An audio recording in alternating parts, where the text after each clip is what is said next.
Shalom saudara yang kasih dalam Tuhan. Selamat berjumpa kembali dengan saya, Pastor Alexander Abana. Saya akan sampaikan pesan Tuhan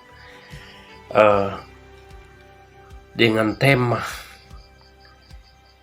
penderitaan adalah alat bagi Tuhan untuk menguji kita.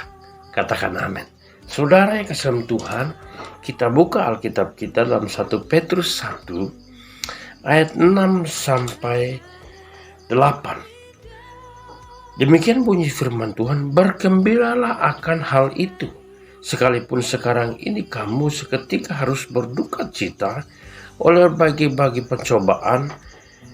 Maksud semuanya itu ialah untuk membuktikan kemurnian imanmu, yang jauh lebih tinggi nilainya daripada emas yang fana, yang diuji kemurniannya dengan api, sehingga kamu memperoleh puji-pujian dan kemuliaan dan kehormatan pada hari Yesus Kristus menyatakan dirinya. Sekalipun kamu belum pernah melihat dia, namun kamu mengasihinya, kamu percaya kepada dia. Sekalipun kamu sekarang tidak melihatnya, kamu bergembira karena sukacita yang mulia yang tidak terkatakan. Ya, firman Tuhan sudah. Dari firman Tuhan ini, kalau kita bicara menderita, temanya ya menderita. Tidak semua orang suka dengan menderita. Tapi hari ini saya mau sampaikan kepada saudara, ada 3 hal yang saya mau sampaikan kepada saudara. Yang pertama, dalam penderitaan kita diuji. Apakah saudara tetap bersuka cita? Katakan amin. Saudara yang kasih dalam Tuhan, dalam penderitaan atau kesenangan, hati kita, semua hidup kita harus tetap bersuka cita. Seperti yang dikatakan Paulus dalam Filipi 4 ayat 4. Bersuka citalah, sekali lagi katakan bersuka citalah.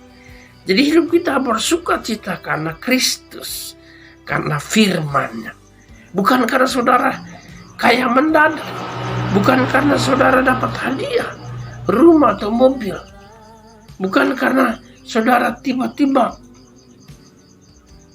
ada hal yang muncul yang menyenangkan saudara dan saudara bersuka cita.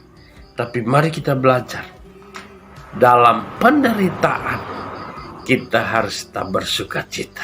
Itu yang pertama. Yang kedua, dalam penderitaan kita diuji kesabarannya. Apakah saudara sabar dalam menderita? Banyak orang gak tahan dengan menderita, ya kan? Kenapa? Mungkin suami tahan, istri gak tahan. Mungkin istri bisa tahan, tapi suami gak tahan. Mungkin suami istri bisa tahan, tapi anak-anak tidak tahan, tidak sabar. Nah, saudara, makanya firman Tuhan bilang di ayat yang 6, dikatakan apa? Bergembiralah dan akan hal itu, sekalipun kamu sekarang ini kamu seketika harus berduka cita oleh berbagai percobaan. Tiba-tiba omset perusahaan menurun, tiba-tiba orang perpajakan bertingkah aneh-aneh. Saudara yang Islam Tuhan, kita harus tetap bersuka cita dan menjalani itu. Karena badai pasti berlalu, katakan amin. Nah, saudara yang Islam Tuhan, kesabaran. Seorang petani, dia harus sabar menunggu hasil. Ya, apa yang ditanam itu berhasil dan dia panen. Mau banyak atau mau sedikit, harapan petani itu banyak. Harapan orang menanam itu menuainya berlipat-lipat. Tapi semua itu kembali kepada Tuhan. Saudara, kita terima ikhlas tulus, saudara. Nah, kita tetap sabar di hadapan Tuhan. Karena apa? Banyak orang gak sabar, diuji sedikit marah-marah. Wah, udah marah-marah, minum, mabuk, segala macam. Pokoknya pelarian dah dari penderitaan itu. Tidak sanggup menghadapi penderitaan itu. Mari kita belajar sabar. Seperti seorang petani itu.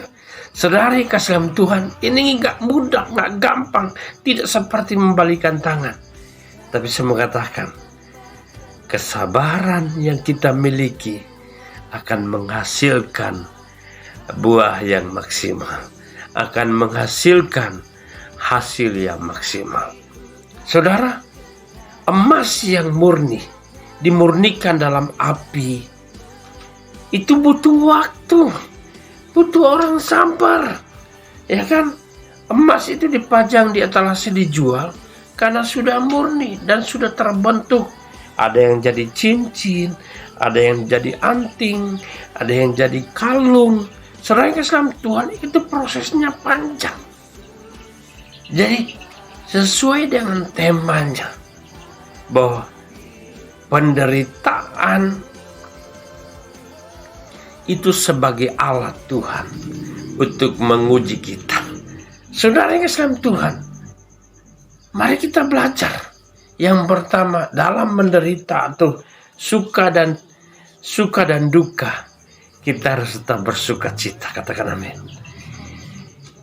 Dalam suka dan duka, kita harus tetap sabar. Katakan amin.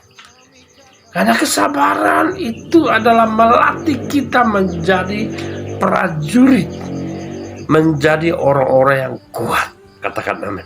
Menghadapi situasi apapun. Oleh sebab itu, belajar sabar. Tahan emosimu. Jangan terburu-buru. Biasanya orang sabar itu orang yang berkelas. Atau orang yang menghadapi yang biasanya orang kelas paling atas. Kenapa? Orang sabar itu orang yang besar. Besar hatinya. Sabar itu orang yang berhikmat.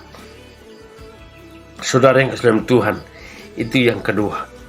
Yang ketiga, dalam penderitaan kita diuji. Respon hati kita, respon keputusan kita. Apa respon kita? Saudara yang kasih dalam Tuhan, ketika kita menderita, banyak orang tindakannya ngawur, tindakannya nggak menjamin akhlaknya, nggak menjamin karakternya baik. Walaupun dia ngomong firman, tapi ketika ditekan, maka akan keluar aslinya. Akan keluar aslinya, dia putuskan apa? Keputusan atau tindakan, respon tindakan itu akan menunjukkan bahwa kita belum berpengalaman. Kita belum mengalami Tuhan sesungguhnya. Kita belum mengalami Tuhan sesungguhnya. Saudara, kasih dalam Tuhan. Respon ketika Daud diuji. Ya, diuji di 1 Samuel. Saudara yang kasih dalam Tuhan, dalam kitab Samuel, Daud diuji ketika berperang dengan orang Filistin. Nah, saudara, istrinya, anak-anaknya, seluruh ternak dicuri, istrinya, anaknya ditawan, istrinya ditawan, saudara. Tapi ketika Daud pulang dari peperangan, melihat rumahnya terbakar habis. Rakyat yang bersama dengan dia ada 600 ingin melempari Daud. Tapi lihat firman Tuhan berkata, dia menenangkan hatinya dan dia menghadap Tuhan. Keputusan Daud itu keputusan yang tepat. Tenangkan hatimu, datang pada Tuhan. Pasti ada solusi, katakan amin. Saudara yang kasih dalam Tuhan, ini renungan singkat buat kita. Mari kita belajar sama-sama bahwa penderitaan itu sebagai alat Tuhan untuk menguji kita sebagai manusia. Yang diuji adalah yang pertama, apakah saudara tetap bersuka cita? Katakan amin. Apakah saudara tetap sabar menghadapinya? Katakan amin. Apakah saudara tetap ambil keputusan, aku tetap mengiring Yesus. Aku tetap mengikuti sekalipun perusahaanku sedang anjlok.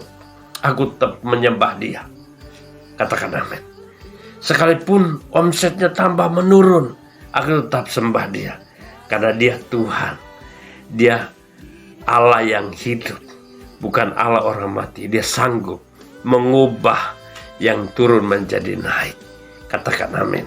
Saudara yang kesalam Tuhan, ini pesan singkat buat kita semua. Mari dalam kondisi seperti ini, jangan menyerah, jangan panik, jangan terburu-buru, supaya engkau dapat tenang, supaya engkau tetap bersuka cita, supaya engkau tetap sabar, supaya engkau tetap ambil keputusan yang tepat. Tuhan Yesus memberkati. Amin.